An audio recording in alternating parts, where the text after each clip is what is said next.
지난 1년 동안 하나님께 예배 때마다 찬양 올려드린 우리 글로리아 찬양대에게 큰 격려의 박수 부탁드립니다. 그러면 사도의 인사를 드립니다.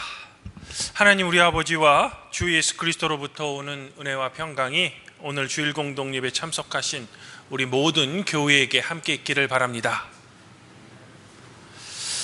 성도 여러분, 최근 뉴스를 보니 한국 역사학계에 오랜 논쟁이 다시 시작되었더라고요. 바로 고대 한민족이 유라시아 대륙의 대부분을 지배했다라고 해석되는 내용이 실린 이 환단고기에 대한 논쟁입니다. 이에 대해 국사편찬위원회, 동북아 역사재단, 한국학 중앙연구원 등 국내의 이제 3대 역사 연구기관은 이 환단고기는 위서다라는 이제 공식적인 입장을 냈습니다. 물론 일부 제약계에서는 이런 입장을 반박하기도 했죠. 사실 역사 논쟁은 과거의 사실에 대한 해석 그리고 그 의미를 두고 학자와 대중이 벌이는 다양한 논쟁입니다.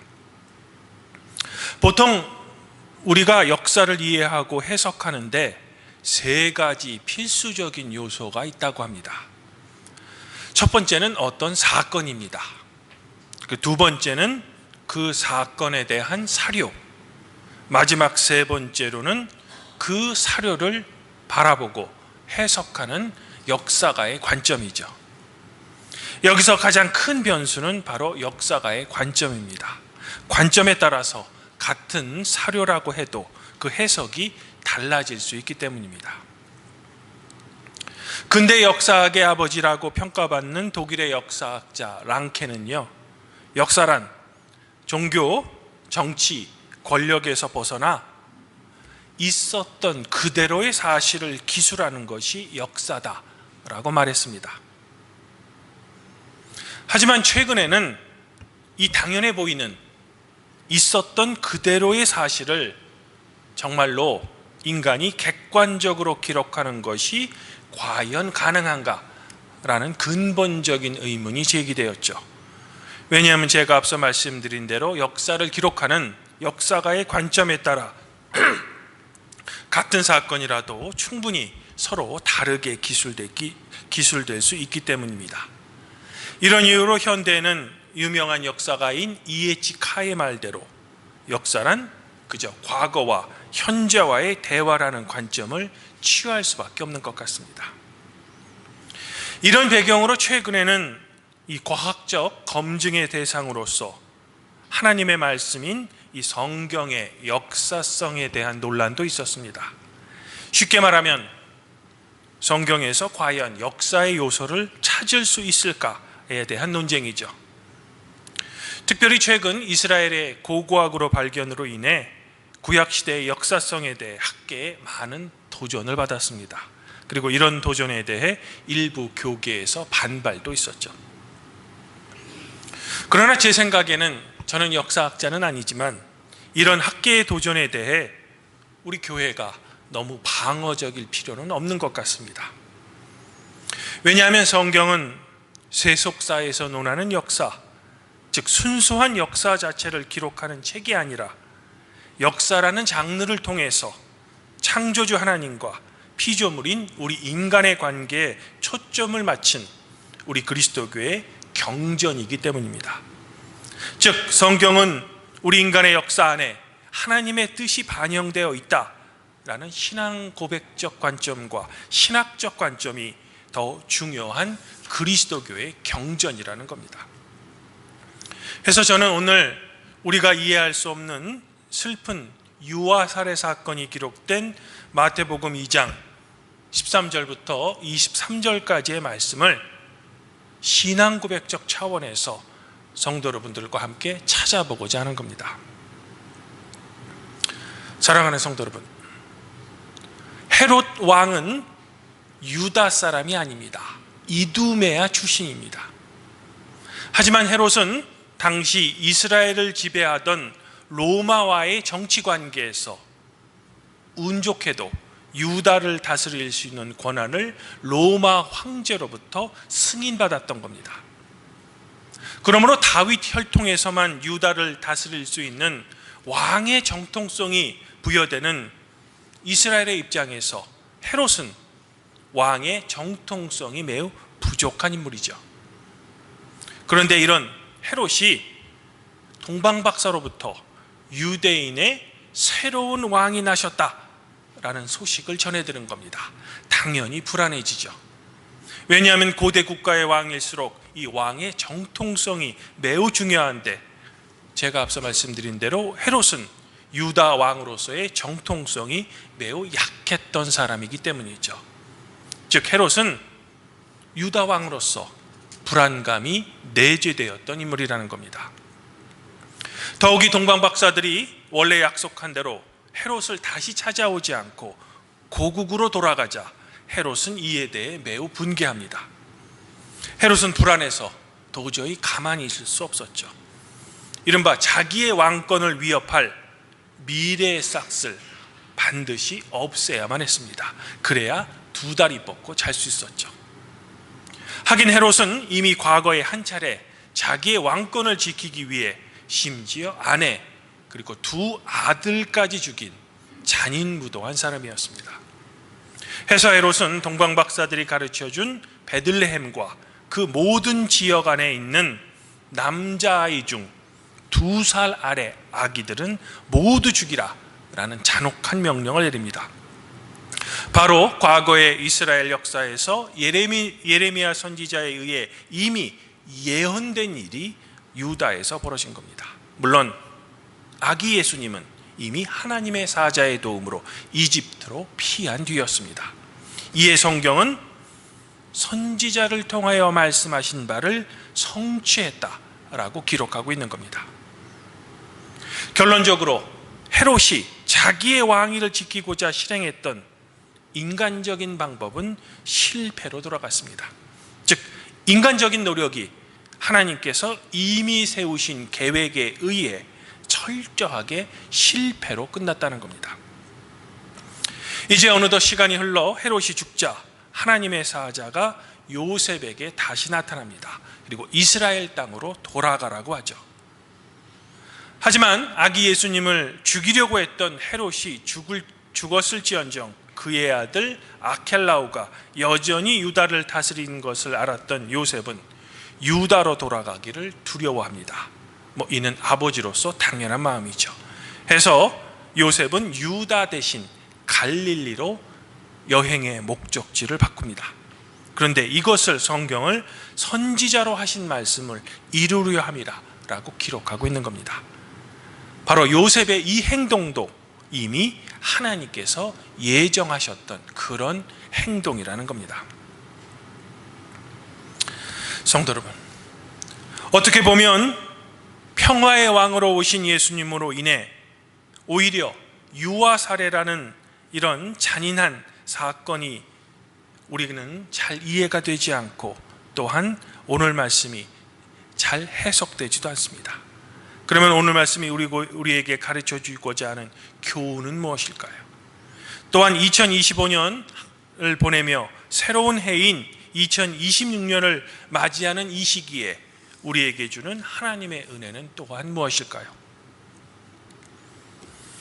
아마도 첫 번째로 여러분 각자에게 주는 개인적인 교훈은 자신에게 어울리지 않는 직분 또는 옷을 입고 있을 때 발생할 수밖에 없는 우리 마음 안에 시기심 그리고 두려움에 사로잡히지 말라는 겁니다. 왜냐하면 그 시기심과 두려움으로 인해 결국 우리 자신은 성공이 아니라 오히려 나 자신이 파괴될 수 있기 때문이죠. 마치 헤롯처럼 말입니다. 그리고 우리가 그렇지 않기 위해서는 무엇보다도 하나님께서 여러분에게 맡겨주신 소명이 과연 무엇인지를 여러분은 고민하며 제대로 알아야 한다는 겁니다. 그리고 더 중요한 두 번째 교훈은 역사의 주관자는 어떤 우연 또는 한 나라의 왕, 어떤 시대의 뛰어난 영웅이 아니라 오직 하나님이시라는 겁니다. 물론 일반 역사가들은 저의 이런 주장에 대해 반대할지도 모르겠습니다. 그럼에도 하나님을 믿는 우리 그리스도인의 고백은, 역사는 우연 또는 어떤 한 사람의 뛰어난 영웅에서가 아니라 바로 하나님의 섭리 그리고 그분의 통치로 이루어진다라는 신앙의 고백이 되어야 한다는 겁니다. 즉 역사라는 시간의 흐름에는 하나님 자신의 의지와 그분의 섭리가 면면이 흐르고 있다는 겁니다.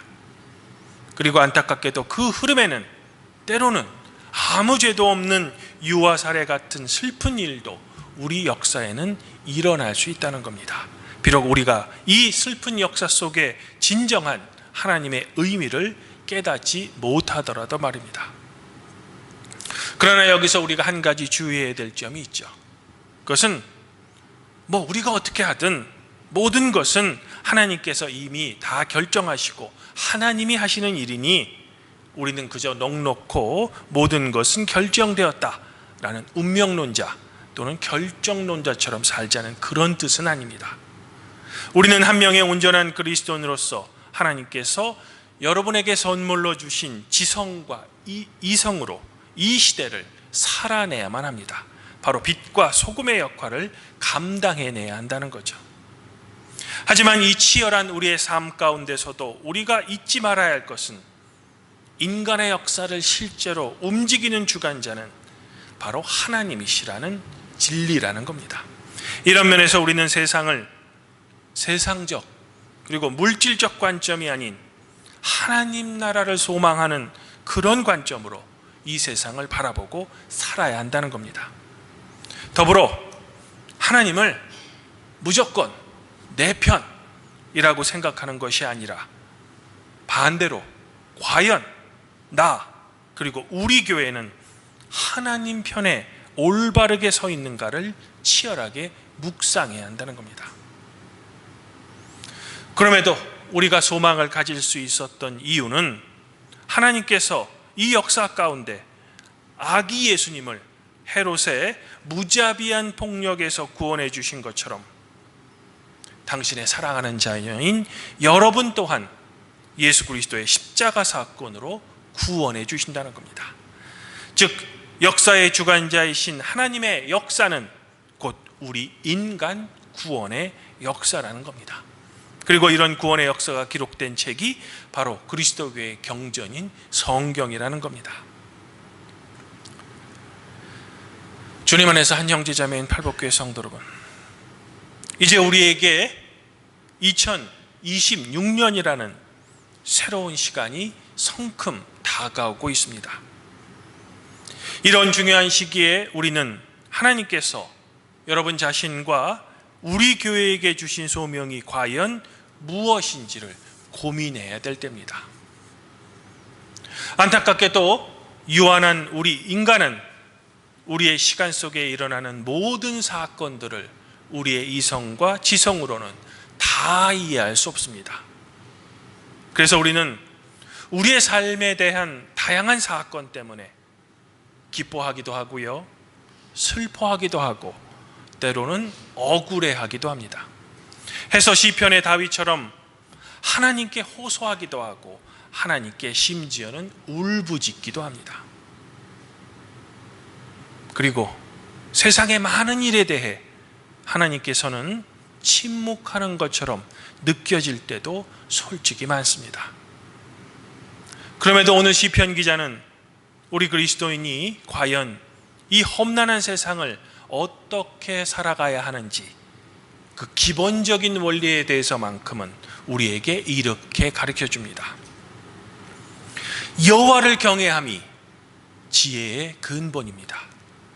여호와의 계명을 지키는 사람은 모두 훌륭한 지각을 가진 사람이니 여호와를 찬양함이 영원히 계속될 것입니다.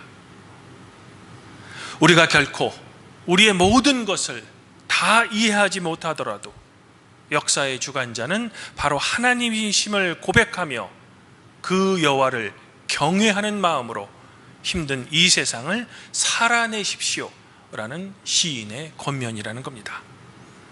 그러므로 아무쪼록 우리 팔복교회 성도 여러분들은 이 시인의 고백처럼 역사의 주관자이신 하나님을 가장 먼저 경외하시기 바랍니다.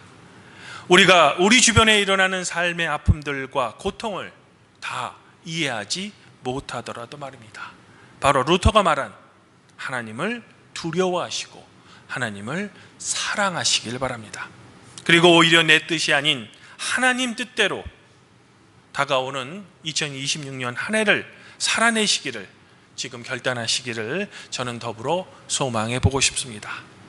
간절히 바라기는 이런 하나님을 경외하고 그분께 순종하는 삶을 살아내시는 우리 발복교회 모든 성도 여러분들 자신과 여러분 가정 위에 성삼위 하나님의 놀라운 지혜 그리고 그분의 은총과 자비가 충만하시기를 성부와 성령과 함께 우리의 진정한 왕이신 성자 우리 주 예수 그리스도 이름으로 간절히 축원드립니다.